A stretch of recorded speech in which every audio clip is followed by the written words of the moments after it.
Kevin Smith? Yes. We've got a copy of your book here. Okay. Here I've got a jam jar Okay. with a nondescript brown substance in it. Yeah.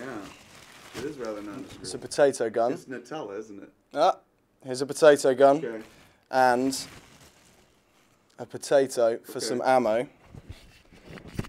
Can you guess what I'm doing here? No. What's your book called? Shootin the Sh with Kevin Smith. Oh my God, you're good, dude. Let's do You're it. real good. All right, how do I load? Do I push in? Push in and then sort of bend out. Bend it out. What do you mean bend it out? Like that's it. That? Are you ready? And then what? You just fire? Oh, I missed. I missed the shit with Kevin Smith. And yet you write That's the book not on the it. title of the book. Hold on, you gotta give me another shot. Here we go. This is actually kind of fun. I've got a second try at shooting the shit. I hit, kind of. I winged it. Winging the shit. You with can Kevin shoot Smith. the shit. I hooked up with good people, man. People at Titan, UK, British publishers, right? This dude Adam knew one day, he's just like, hey man, the blog, your online blog, we're interested in publishing it as a book. And he didn't say it quite like that, he did in his British accent. But it's the same idea, right? And it sounded way smarter because it was in a British accent. And it sounded way more legit. And I didn't realize Titan published comic books.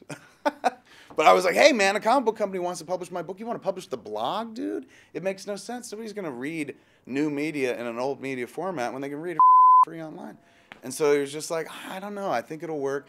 We went through with his plan because I was just like, number one, I wanted to have a book with my face on it. That was just cool to put on the shelf. Number two, my wife doesn't really respect me as a filmmaker, but as an author, loads of respect.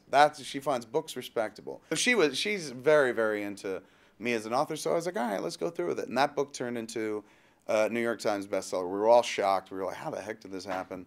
I would say that Titan paid someone off a little payola, but there's no money in publishing, so they couldn't, bribe the New York Times, I don't think. So I think we legitimately earned it. And then Adam was like, dude, we have to do another book, if for no other reason to put on the cover, New York Times best-selling author, because that's hysterical. And I was like, you're right, it is kind of funny.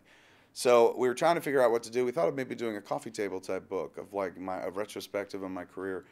And I was like, that's ridiculous. You know, that's the kind of thing you do for Kubrick or Spielberg or Truffaut, but like, you know, and now Kevin holds forth on the stink bomb from Mallrats, you know, in a Tashin coffee table. It just doesn't quite make sense. So Adam came up with another brilliant, you don't have to write the book, it's already written idea by going like, hey man, what if we took smodcasts and just transcribed it? Because they're pretty funny and they might read well. And I was just like, dude, everyone's going to think I'm just such a money-grubbing and that I can't like leave something for free. I got to figure out, let it for free for a while. I'm like, first taste free, and then I start charging for it. And he gave me a sample chapter because I was just like, I don't even know if it's going to work. I would rather listen to us talk than read us talk. And it would be the equivalent of a transcription of a radio show.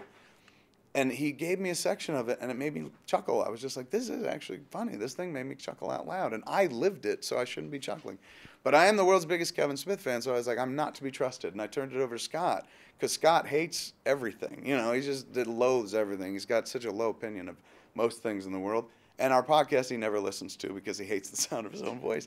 So I gave him the sample chapter, and he loved it because he was like, I would never listen to the podcast, but I could totally read it. And turns out we're actually kind of funny. And I was like, you didn't know? That's right, because you don't listen. So it was kind of born from there. And Titan has just enabled me to be this weird backdoor author, which sounds like I write a lot of gay erotica, but really it means that they allow me to kind of jump into the world of books as a carpetbagger with something I've done in a completely different medium. So it's awesome. There's a book with my name on the cover that I am responsible for the contents technically, but technically at the same time I didn't write it. You know what I'm saying? It wasn't meant to be a book. In fact, the people that wrote the book are the people that listened to the podcast and transcribed it. They should truly. They did. I didn't transcribe. You think I sit there and listen to that shit again? Someone sat there, listened to it, wrote it all down and whatnot, and those cats probably deserve the credit more than me. But I'm going to take it.